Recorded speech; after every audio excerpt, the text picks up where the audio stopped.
आदिवासी विद्यार्थ्यांचा विविध मागण्यांसाठी उपोषणाचा आज 15 दिवस आहे। आज आपण आहोत जे मांजरी येथे आदिवासी विद्यार्थ्यांनी उपोषण केले। या ठिकाणी आपण पाहू शकतो तर खरं तर 6 विद्यार्थ्यांनी उपोषण केलेले आहे। एकंदरीत जे 2 विद्यार्थी आहेत त्यांची जी प्रकृती आहे ती खालावलेली आहे। त्यांना जे लोणी काळभोर येथील आरोग्य विभाग आहे ते दाखल देखील करण्यात आलेले आहे। मात्र जे उपोषण आहे या उपोषणाला सुरुवातीपासून जो पाठिंबा मिळाला। एका बाजूने राहुल गांधी यांनी या उपोषणात सहभागी होण्याचा जो विश्वास दर्शवला, त्यानंतर खरं तर रोहित पवार यांनी देखील या आदिवासी विद्यार्थ्यांच्या मोर्चामध्ये सामील होऊन खरं तर सरकारला 2 दिवसांचा अल्टिमेटम दिलता।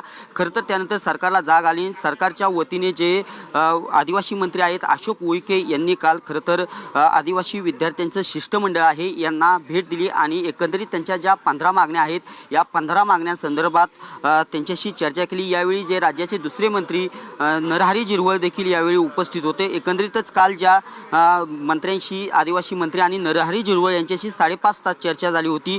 या चर्चामध्ये जे शिष्टमंडळ सहभागी झालं होतं या शिष्टमंडळाशी आपण चर्चा करणार आहोत। काय सांगशील? खरं तर काल एकंदरीत 5.5 तासांची आदिवासी मंत्री अशोक उईके आणि मंत्री नरहरी झिरवळ यांनी तुमच्याशी चर्चा केली। तुमच्या मागण्या ज्या 15 आहेत या मागण्यांवरती चर्चा केली। कशा पद्धतीची ही चर्चा होती? काय यातनं म्हणजे काय फलित झाले, काय निर्णय आला? ही चर्चा म्हणजे अशी झाली का जे आपल्या 14 मागण्या आहे प्रत्येक विषयावर डिटेल चर्चा झाली। अर्धा तास पाहून म्हणजे काही महत्त्वाच्या विषय अर्धा तास काय नाही 1 तास काय जी 12,500 समोर त्याच्यावर 1 तास चर्चा झाली। तर आमचं असं म्हणणं आहे का तुम्ही हे याद्या जाहीर करा। जे बोगसांनी बळकावलेले जे जागा आहे रिक्त जागा किंवा आता सध्या त्याच्यावर कब्जा केलेला आहे त्या याद्या तुम्ही त्यांच्या नावासह पूर्ण डिटेलिंगमध्ये जाहीर करा 2 दिवसात। आणि त्या कशा भरणार त्याचा प्लॅन तुम्ही जाहीर करा। त्याचा एक GR काढा। GR काढा म्हणजे तुम्हाला मागण्या मान्य आहेत असं म्हणायचं? मागण्या मान्य म्हणजे मागण्या मान्य आहेत त्यांना आमच्या मागण्या मान्य आहेत 14 हां का आम्ही याच्यावर तोडगा काढतो 2 दिवसात। मग तोडगा काढल्यावर बघू ना पुढं काय। पण तुम्ही कशावर ठाम आहे? आम्ही ठाम याच्यावर एक तुम्ही प्रॉपर आम्हाला एक मागणीचं आम्हाला एक हे द्या ड्राफ्ट द्या का आम्ही कशी पूर्ण करणार तुमची फक्त करणार असं नाही। समजा काय शासन निर्णय नवीन करण्याबाबत आम्ही हा 2 दिवसात करतो असं नाही। बनवून द्या ते साईन द्या काहीतरी द्या फायनल द्या असं आमचं म्हणणं आहे। GR नंतर तुम्ही उपोषण सोडण्यास लगेच तयार? GR नाही या ज्या आमच्या 14 मागण्या याच्यात जी एकनिक मागणी जर मान्य जर झाली तरच आम्ही उपोषण सोडणार। मान्य त्यात तुम्हाला GR बी दिला पाहिजे? हा प्रत्येक मागणीचा आम्हाला त्यांनी काहीतरी GR दिला पाहिजे। एकंदरीत राहुल गांधी देखील या आंदोलनात सहभागी होणार होते। काही पुन्हा काही चर्चा झाली का? कारण उपोषण तर अजून तुमचं सुरू आहे। नाही याबाबत काही चर्चा नाही झाली। राहुल गांधी पवारांशी रोहित पवारांशी त्या दिवशी इथं आले होते त्यासोबत त्या दिवशी चर्चा झाली आणि ते म्हटले का आपल्या हक्कांसाठी आपण लढलं पाहिजे लढत राहा। मग बाकी काही दुसरी चर्चा नाही झाली। 14 एकूण ज्या मागण्या आहेत या मागण्यांमध्ये खरं तर काही मागण्यांना वेळ देखील लागू शकतो असं देखील त्यांनी काल चर्चेत म्हटलेलं आहे। काही मागण्या लगेच जलद सुटू शकतात। तर कसं पाहतो? कारण काही मागण्या लगेच तुम्हाला हातामध्ये म्हणजे लगेच GR मिळू शकतो, पण काही मागण्या जर त्यांनी वेळ लावला तर उपोषण जर एखादी मागणी महिनाभरानं सुटणार असेल तर तुम्ही आज लिहून द्या का आम्ही ह्या तारखेपासून ह्या तारखेपर्यंत पूर्ण करू। अशा कोणत्या मागण्या आहेत की याच्यामध्ये अशा भरपूर मागण्या आहेत ज्या सर्वच मागण्या ज्या मान्य होतील आणि ज्या मागण्या नंतर मान्य होतील अशा कोणत्या मागण्या? आता ही जी नुकसान भरपाईची आहे ही लगेच मागणी मान्य होण्यासारखी का जी अशा 5-6 मागण्या आहेत का ते लगेच याच्यामध्ये जी आहे का जी ही सेंट्रल किचनची ही लगेच सुटण्यासारखी आहे। DBT योजना लगेच सुटण्यासारखी। त्याच्यानंतर हे सर्पदंशन लस वगैरे वैद्यकीय सुविधा हे लगेच सुटण्यासारख्या आहेत। पेसा अंतर्गत हे कर्मचाऱ्यांची नियुक्ती ही लगेच सुटण्यासारखी। यांनी हे सोडवं ना। आणि ह्या जे दुसऱ्या मागण्या त्यांना आपण यांना टाईम देत नाही।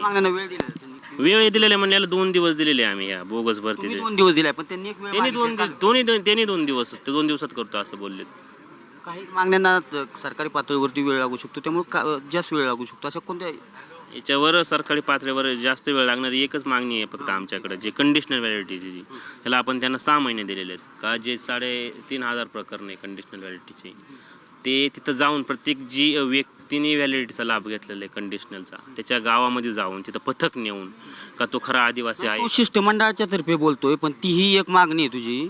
ही सगळ्यांशी चर्चा केली का तू विद्यार्थ्यांशी की ही मागणी जरी 6 महिन्यात माझी मान्य झाली 13 मागणी ते लगेच द्यायला तर आहेत, पण ही मागणी जरी ऑलरेडी ह्या मागणी विद्यार्थ्यांची चर्चा केली ह्या मागणीचा नियमच आहे. म्हणजे ऑलरेडी याच्यावर GR आहे. याच्यावर फक्त इम्प्लिमेंट जे आपण इम्प्लिमेंटेशन करतो का त्याची गरज आहे याला, का आम्ही ज्या त्या आयुक्तांसोबत तुमची विद्यार्थ्यांची सर्व चर्चा झालेली हा झालेली आहे. विद्यार्थ्यांच्या शिष्टमंडळातर्फे सांगतो की ही मागणी 6 महिन्यांनी सरकारने आम्हाला वेळ दिलेला तरी चालेल. हा याच्यामध्ये विषय काय आहे, हा कोर्टाचा विषय आहे. हे कंडिशनल व्हॅलिडिटी काय सरकार देत नाही, याला हायकोर्ट देते. आणि ज्यावेळेस कोर्टाचा विषय देतोय आपण त्यावेळेस सरकारवर दबाव टाकू शकत नाही का तुम्ही 2च दिवसात करा. म्हणजे 13 मागण्या ते 2 दिवसात तुम्हाला जार द्यायला तुमच्या हातात तयार आहे. हा 13 मागण्या तुम्ही उपोषण सोडणार हा आम्ही उपोषण सोडणार जर त्यांनी प्रॉपर जर आम्हाला जार हातात दिला. जर आम्हाला आमचं समाधान झालं तर ते GR बघून का 13 मागण्या तर म्हणतो 13 मागण्यात त्यांनी जार दिला तर तुमचा विषय clear. हा आमचा विषय मिटला. एकंदरीत म्हणजे सध्या जे शिष्टमंडळ होतं त्याच्याशी पूर्णतः सकारात्मक चर्चा झाली म्हणायची. हा सकारात्मक चर्चा. काय आता शिष्टमंडळातील काही विद्यार्थी परत काय तुमची पुन्हा बैठक रात्री झाली का? कारण नाही या विषयावर कोणती बैठक झाली नाही. रात्री वेळ झाला होता त्यामुळे यावर काय बोलणं झालं नाही. पण सरकार आता सकारात्मक झाले असं म्हणायचं. सरकार सकारात्मक झालंय का नेते सकारात्मक झाले आपल्याला ज्यावेळेस 2 दिवसांनाच आपल्याला त्याच्यावर आपल्याला फायनल समजेल का. पण मुख्यमंत्र्यांनी देखील तुम्ही भेटीची वेळ मागितली होती नाही दिली का? मुख्यमंत्र्यांना भेटीची वेळपेक्षा 2 कॅबिनेट मंत्री इथं आले आणि त्यांनी आमच्या मागण्या समजून घेतल्या. त्याच्यासोबत मुख्यमंत्र्यांनी ते म्हणते आम्ही मुख्यमंत्र्यांना जाऊन बोलतो. मग आपण बोलण्याची गरज नाही आम्हाला असं वाटतं का. जर 2 मंत्री इथं येतात आणि आमच्या मागण्या तिथं घेऊन जातात तर मग मधला जे मार्ग आहे तो त्यांनी सोडवलेला आहे. असं विद्यार्थ्यांची जी प्रकृती 2 विद्यार्थ्यांची वेळोवेळी त्यांना दवाखान्यात येते ही मंत्र्यांना सांगितलं की त्यांची प्रकृती अतिशय खालावलेली आहे. काय त्यांचं मत? मंत्री म्हणतात का या गोष्टीवर आम्ही 2 दिवसात काही झालं तरी तोडगा काढतो. त्यांना जर 15 दिवस उपोषण. त्यांना जर हॉस्पिटलची गरज असली तर आम्ही वैद्यकीय सेवा पुरवतो. 2 दिवसात ते जार देणार आहेत. जर जार नाही दिला तर तुमच्या विद्यार्थ्यांची काय दिशा असणार आहे पुढं? जर GR नाही दिला तर इथं असलेले सर्व विद्यार्थी हे उपोषणाला त्या दिवसापासून बसणार आहे. ही आमची ठाम भूमिका आहे. आणि या विषयावर आमच्या पूर्ण महाराष्ट्रामध्ये प्रकल्प कार्यालय वसतिगृह इथं ह्याच विषयावर आंदोलनं चालू आहेत. त्याच्यामुळं सरकारला या गोष्टी गांभीर्याने बघण्याची गरज आहे.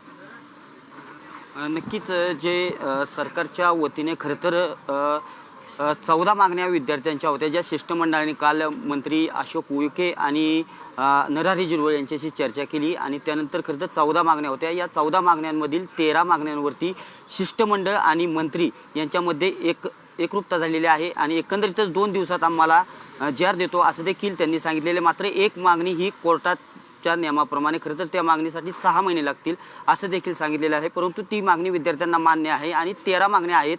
त्या मागण्यासाठी जर 2 दिवसात जार दिला तर आम्ही उपोषण घेण्यास माघार तयार आहोत. खरं तर आता सरकार या पातळीवरती कसा निर्णय घेते आणि खरं तर हा जार 2 दिवसात विद्यार्थ्यांना सरकार देणार का आणि विद्यार्थी उपोषण सोडणार का हे देखील पाहणं महत्त्वाचं ठरणार आहे. मात्र जे 6 विद्यार्थी बसलेले आहेत उपोषणासाठी त्यांची प्रकृती आहे ती वेळोवेळी खालावत आहे. त्यांना जवळचं जे आरोग्य विभाग आहे लोणी काळभोर येथे वेळोवेळी दाखल करावेच लागत आहे. त्यामुळे सरकारने लवकरात लवकर जार द्यावा आणि आमच्या मागण्या मान्य कराव्या अशा मागण्या आहेत त्या विद्यार्थी करताना पाहावयास मिळत आहे. कॅमेरा पर्सन अभिजित पिशेसह मी दीपक कापरे, TV9 मराठी, पुणे.